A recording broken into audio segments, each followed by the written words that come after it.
कई स्टूडेंट्स एक सवाल पूछते हैं, सर हमको आईआईटी से एमटेक करना चाहिए या नहीं करना चाहिए। क्योंकि अगर सीनियर से बात करें तो वो तो कहता है भाई मैं आईआईटी से एमटेक कर रहा हूं बट यहाँ पर कुछ नहीं रखा है, तू मत आ जाना इस जमेले में।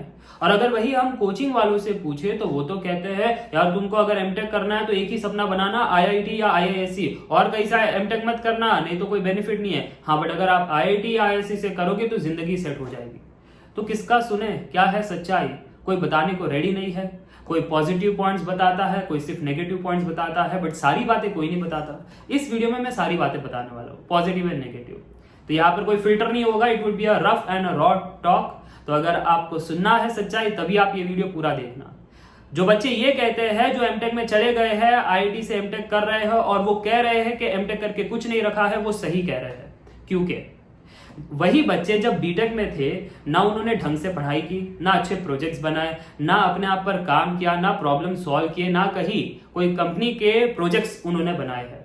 जब तुमने इंजीनियरिंग की डिग्री सिर्फ नाम की ली है, तुमने एक्चुअली इंजीनियर वाला कोई काम नहीं किया है, तो तुमको नौकरी कौन देगा? और वही हरकत तुम अगर वापस से रिपीट करोगे एमटेक में इस उम्मीद में कि डबल डिग्री पर तो एटलीस्ट मुझे कुछ मिलना चाहिए, तो आप गलत हो। आपकी आदत तो वही बनी है कि प्रैक्टिकल काम करना नहीं है, प्रोजेक्ट्स पर काम करना नहीं है, स्किल सीखनी नहीं है, डायनामिक एनवायरनमेंट में रहना नहीं है। अरे तो फिर तुमको नौकरी कौन देगा? तो सही कह रहे हैं वो कि एमटेक करने के बाद कुछ नहीं रखा, वो सही कह रहे हैं। और वही अगर जो लोग कहते हैं कि एमटेक करके लाइफ सेट हो जाती है, वो भी सही है। क्योंकि जो अच्छा कर जाते हैं उनको अच्छी नौकरी मिलती है, इंटेल में नौकरी मिलती है, अरे यार फॉरेन में भी नौकरी मिलती है, बड़े बड़े बैंक्स आ जाते हैं सॉफ्टवेयर सॉल्यूशंस मांगने के लिए। तो ऐसे बहुत सारी चीज होती है। तो अच्छे से पैकेजेस पर बैठते हैं, अच्छे पोजीशंस पर बैठते हैं, विच इज नॉट पॉसिबल कि अगर आप कहीं और से एमटेक करो तो आपको उस लेवल का ओहदा मिले और पैसा मिले। That's fact. और जो स्टूडेंट ये सोच रहे सर अगर आईआईटी से अगर हम पास आउट हो जाए और स्टार्टअप करें तो क्या हमारे लिए बेनिफिट है? Indeed you have a good benefit. आप देखो ओला को, फ्लिपकार्ट को, जोमैटो को, सब आईआईटी से ही स्टार्टअप किया। और ऐसा इसलिए बेनिफिट है क्योंकि आपका टैग का वैल्यू है इंडिया में। There is a big value of IIT and IIMs, क्योंकि इन्वेस्टर आपको ऐसे आराम से पैसे दे देते हैं।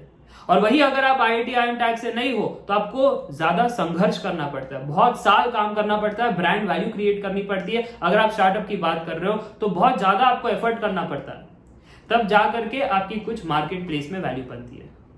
ये फर्क है, ये कोई नहीं बताएगा। देखो फॉरेन में जाते हो तो बड़ी बड़ी स्टैनफोर्ड, हार्वर्ड ये सब है, पर इंडिया में तो नहीं है ना। इंडिया में आईआईटीज और IIMs are the premium colleges. तो बच्चे जब वहां से निकलते हैं और जब इन्वेस्टर्स खोजते हैं कौन सी स्टार्टअप में इन्वेस्ट करें, इनको ज्यादा प्रायोरिटी दी जाती है। That's the fact.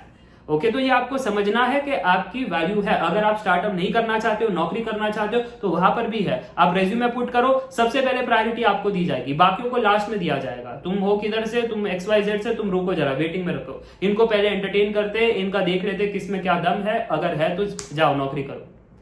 ये फैक्ट है। तो अगर आप आईआईटी आईएम्स में कर रहे हो कोई भी चीज, तो ये बात तो कंफर्म है कि आपको मेहनत तो वहां पर भी करनी है, क्योंकि बैठे बैठे कोई सक्सेसफुल होता नहीं है।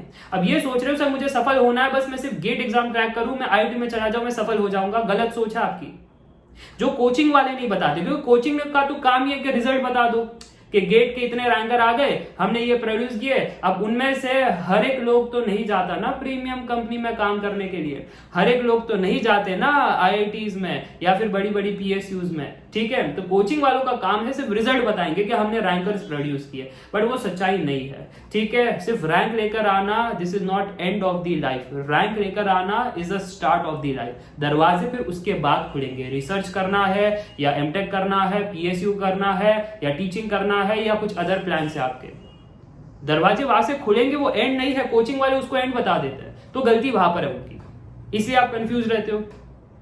तो ये बात को आप समझिए बारीक तरीके से कि आईआईटी से एमटेक का जो कर रहा है वो कह रहा था कि कुछ रखा नहीं है वहां पर, उसकी गलती थी इसलिए कुछ नहीं रखा है। बट जो कर रहे हैं अच्छे से बहुत कुछ रखा है। कोचिंग वाले आपको रैंक देकर के दिलासा देते हैं कि आपकी जिंदगी सेट होगी, जो नहीं है। अगर आप वहां पर भी मेहनत करोगे आईआईटी में तब जिंदगी सेट है, और अगर आप सोच रहे हो कुछ मेहनत करने की जरूरत नहीं है तो जिंदगी वापस फ्लॉप हो जाएगी, फिर से संघर्ष करना पड़ेगा।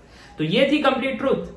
और अगर इसके अलावा अगर आपको कोई डाउट है तो कमेंट करके जरूर पूछ सकते हो। और ये सब मैं इसलिए जान पाता हूं क्योंकि मेरे बहुत सारे कनेक्शंस है इन ऑल दिस डोमेन, जहां पर जब आप बातें करोगे तो आपको पता चलेगा आईआईटी गुवाहाटी, आईआईटी बॉम्बे, इनमें फर्क भी क्या है, प्रोफेसर्स में, अगर कल्चर में जितना ज्यादा बात करोगे रियलिटी आपको पता चलेगी। मैं एक दोस्त से जब बात कर रहा था तो उसने बता दिया कि आईआईटी का प्रोफेसर सिर्फ 4 घंटा वो सोता है, बहुत लोगों को मैनेज करता है और कंटिन्यूस रिसर्च, कंटिन्यूस फंडिंग्स उठाना और फिर प्रोजेक्ट्स पर काम करना, बड़ी बड़ी कंपनी को सोल्यूशंस देना, इसी पर काम रहता है। और जो वो काम लेते हैं फिर बच्चों को भी बांटते हैं कि चलो तुम इस पर इस डोमेन में काम करो, इसकी डिमांड है। सो वही आपको गाइड करते हैं। तो पॉसिबिलिटी कम है, अगर आप अच्छे से मेहनत करोगे ना तो पॉसिबिलिटी कम है कि आप अनप्लेस्ड रहोगे। अगर प्रोफेसर सही से चूज किए, अगर उन्होंने सही डायरेक्शन दे दिया, आपकी जिंदगी सेट हो सकती है। तो ये भी बड़ा इंपॉर्टेंट है आप किस प्रोफेसर के अंडर आप अपना प्रोजेक्ट कर रहे हो। तो इन सब बातों का ध्यान रखिएगा और अपने फ्यूचर को डिसाइड कीजिएगा। Take care, bye bye for now.